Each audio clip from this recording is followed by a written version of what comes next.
gotten myself into this time.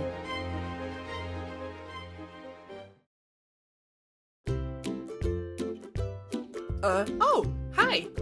Thanks for tuning in! Oh, you like this shirt? Of course you do. This is Sally, the bestest girl ever. So much better than that cat Sam. Anyway, Rivan promised that if we got 500 subscribers, she'd make me this shirt in real life. So if you haven't subscribed yet, please help me get this shirt of my bestest girl. And if you have subscribed, give us a like and a comment. Let us know if you'd like a Goodest Pardon shirt of your own. Let's get the algorithm on my, our side. Totally meant our side. Well, I better go get changed real quick where Rivan shows up. See ya!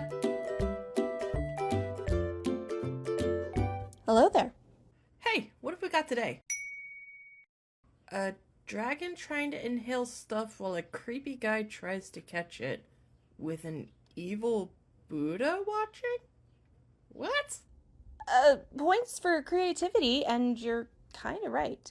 In an extremely indirect way, you are right. Wait, seriously, I am? Sort of. See... Oh, wow, you're actually going to hate this. What is it? Well, this book here is actually 4 books. Instead of just the next book you picked up... A series?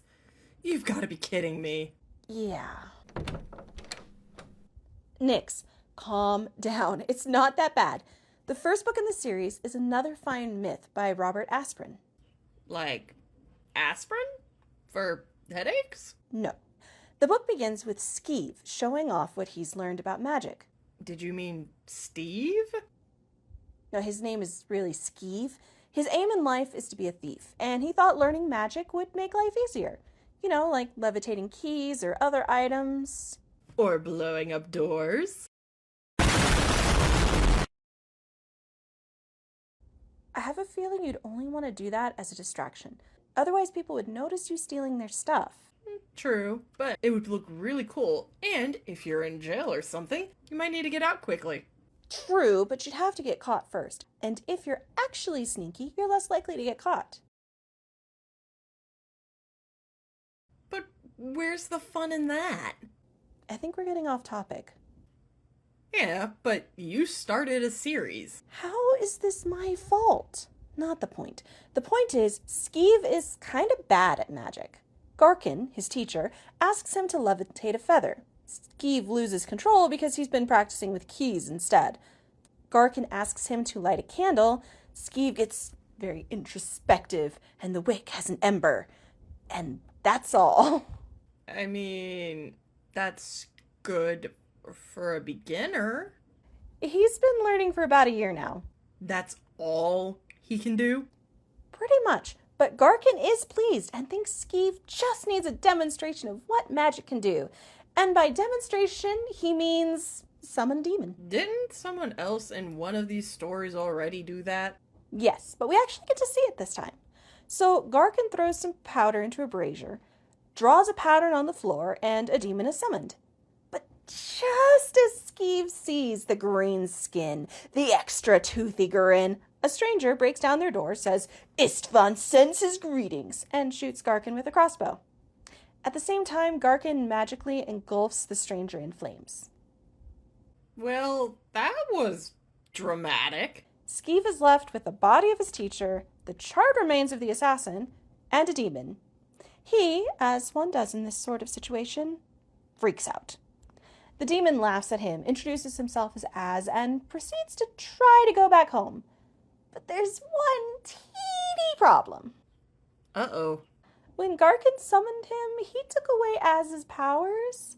He is now magicless and stuck in the wrong dimension. Wait, what? We've got dimensions now?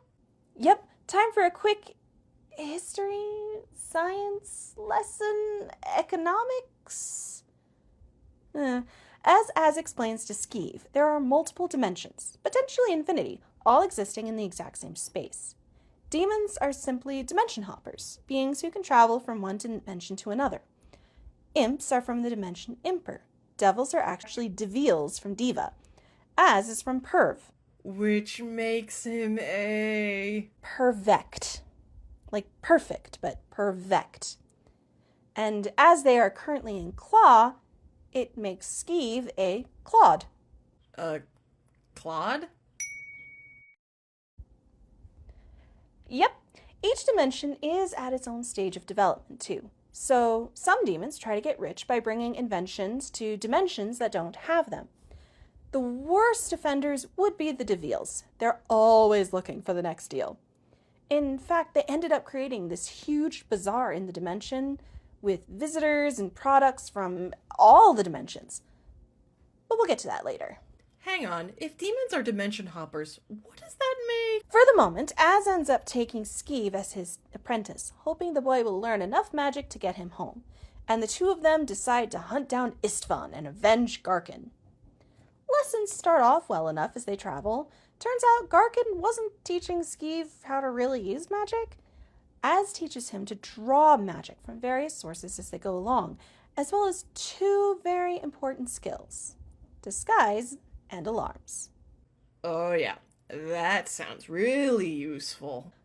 One day, as they are wandering along, they come across a demon hunter named Quigley and his war unicorn.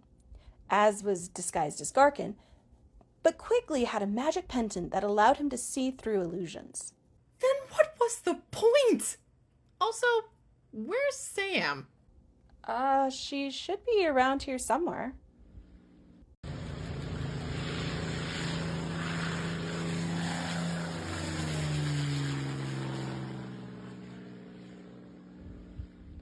Now, the point of the disguise, even though Quigley was able to see through it, Az used it to tell this whole story about how he was under a spell that turned him into this horrible, ugly monster, and he persuaded the hunter to go after the imps that he was sure was following the two of them.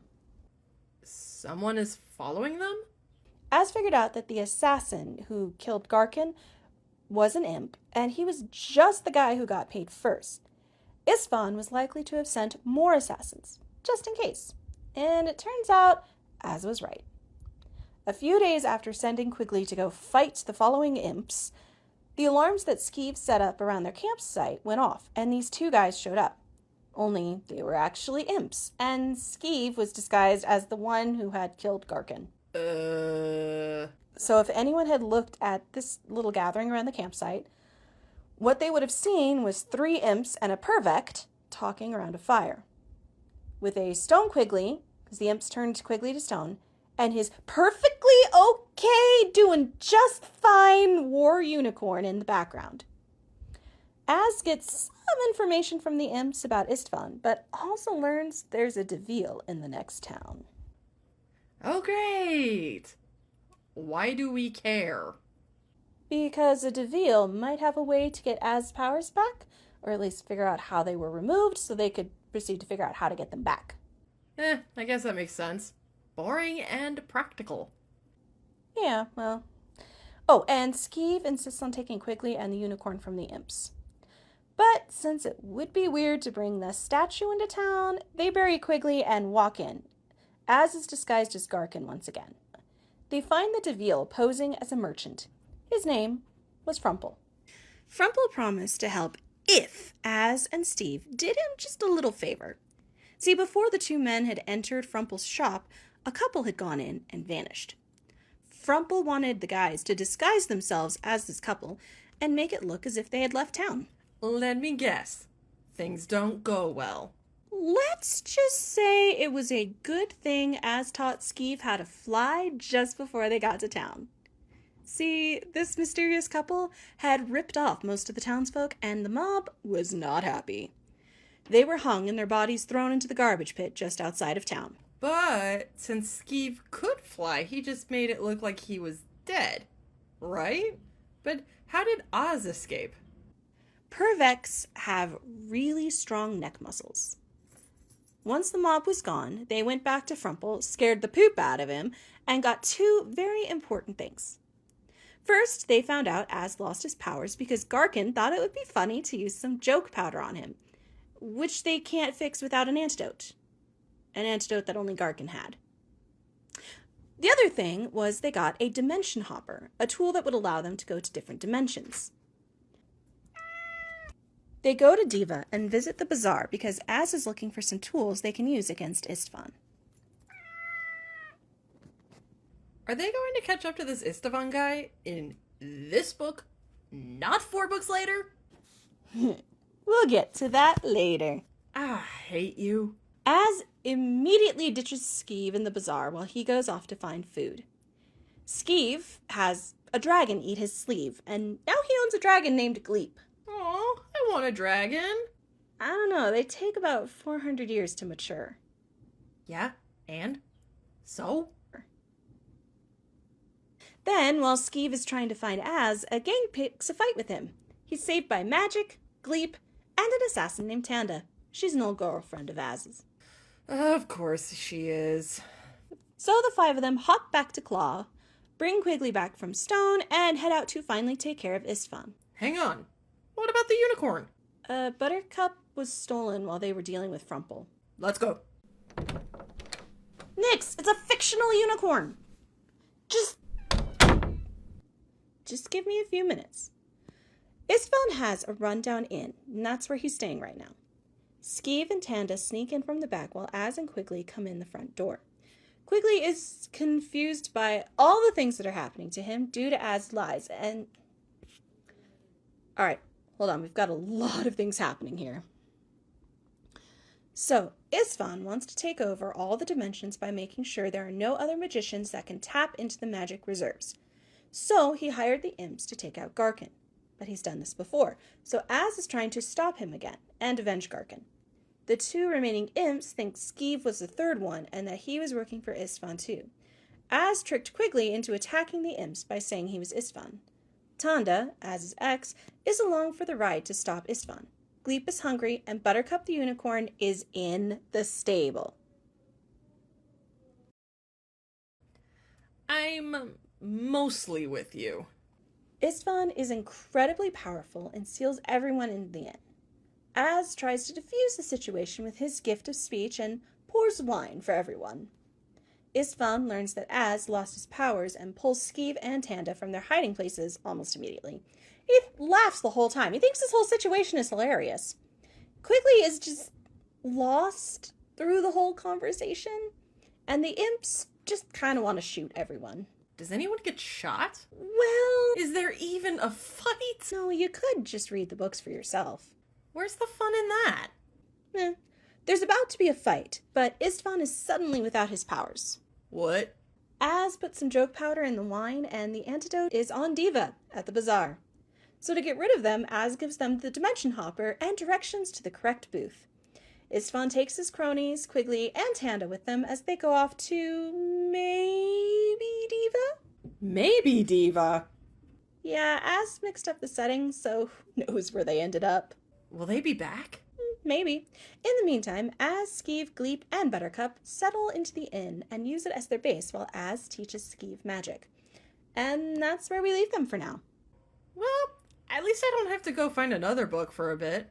Did you make anything to go along with this? Oh, I did. I made a little backpack. Perfect for short adventure. Neat. I'm gonna go punch something now. Can't believe we're doing another freaking series.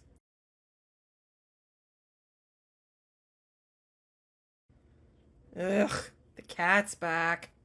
Hey, Sam. Try to stay out of trouble for now, Nix. See you next time.